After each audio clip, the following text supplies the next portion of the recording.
Well, you might have been following in the news Typhoon Hagupit, which has killed 24 people in the Philippines. And the Philippines, of course, still bearing the scars from last year's Super Typhoon Haiyan. Now, this one not quite as serious, but there are still many lives lost. Let's get a little insight into what's happening with aid going into the Philippines. Daniel Christiansz is the communications officer with the Christian international aid organisation called International Needs. Daniel's joining us. Hello, Daniel. Welcome along to 2020. How are you going, Neil? I'm well, Daniel. You have been in touch with your field staff just in this last 12 hours or so. What's the latest you're hearing from the aid effort that's going on in the Philippines? Look, there's both good and bad news. What we've found out is that 31,000 houses have been damaged and 16,000 have been destroyed in the Philippines. The estimates are now up to 27 people having been killed. So there is some bad news there. But on the other hand, what we've seen is that this disaster has not been as bad as Typhoon Haiyan, which struck last year around about the same time. 1 million people have still been evacuated for this disaster, and this has meant that there has been less deaths caused by it. Last year during Typhoon Haiyan, we saw 7,350 deaths.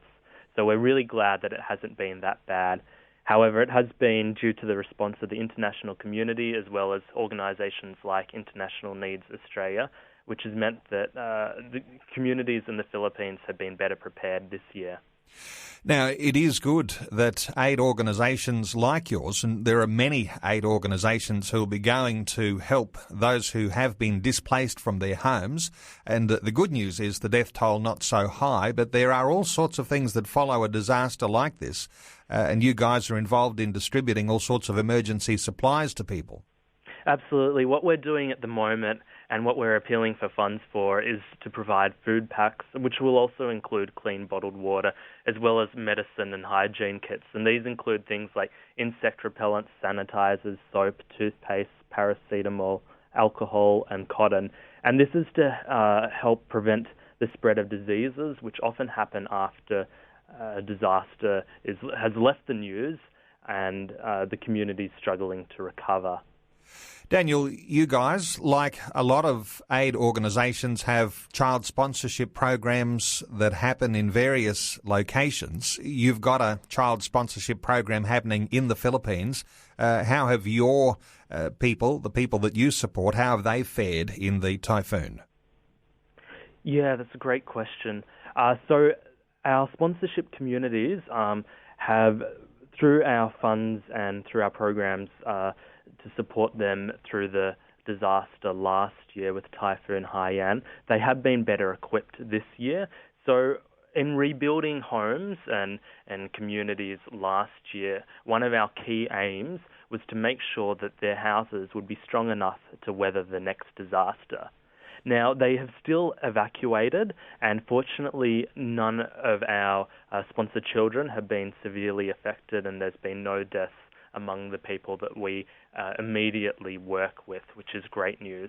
We have seen some damage to houses once again, which is unfortunate, and we are now in the process of trying to assess what the needs will be for our sponsored communities so that our Australian donors can respond as best practical.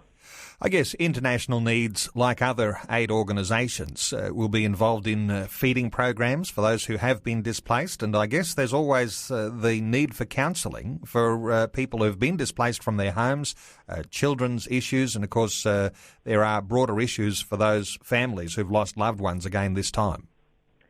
Yeah, absolutely. So last year during Typhoon Haiyan, we provided counselling services, and we suspect that this will happen again. I suppose as an organisation that has locals on the ground who are heavily involved in the community, we are best placed to provide this service. So International Needs in the Philippines, we have locals who work there full-time, and so we're not flying people in to respond. And so they understand the needs of the community, they understand where the community was at before this disaster, and they understand where the community can get to after it. So we will be providing counselling and community training through the current people who are on the ground, in the hope that this community will be able to recover and not be severely affected and traumatised from this storm.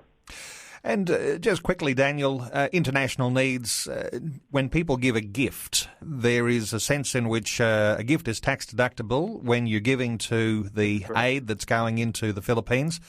Gifts are not always tax deductible when you're using them for ministry purposes for Australia. So how do you like people to actually make a donation for the work that you guys are doing? Yeah, so the best way of donating is to either call us, and our number is 1300 731 550. Number again is 1300 731 550. Or you can donate through our online webpage, which is www.internationalneeds.org.au. And all gifts to this particular appeal are tax deductible. Daniel Christiansz, our guest, the Communications Officer for International Needs Australia, Christian International Aid Organisation. That website again, www.internationalneeds.org.au, if you're able to help out with the aid that they're supplying in the wake of that typhoon. Daniel, good talking. Thanks so much for being with us today on 2020. Thanks so much for having me, Neil.